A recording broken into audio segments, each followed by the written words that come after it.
Hi friends, ఈరోజు నేను మా పత్తి చేనుకు వచ్చిన చూడండి. వాన లేక ఎలా వాడిపోతున్నా చూడండి. అలం తీయడానికి వచ్చిన చూడండి. అలం ఎలా చేస్తున్నా ఎప్పుడు చూడండి.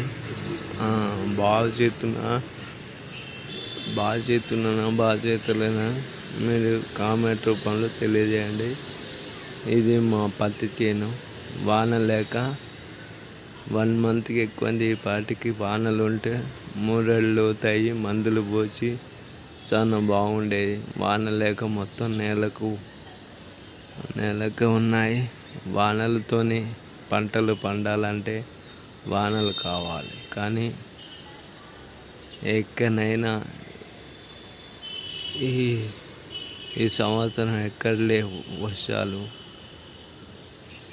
ఈరోజు పత్తి చేనులకు పోతే కళ్ళు మొత్తం ఎలాగో ఉన్నాయి, మంచిగా లేవు. ఎందుకంటే పత్తి చేను మొత్తం నేలబారి వాడిపోయినాయి. ఆకులన్నీ దివాలు చేస్తున్నాయి. కోతులు పోవాలి, వానలు రావాలి. ఇప్పుడు ఈ చెప్తున్నా చూడండి.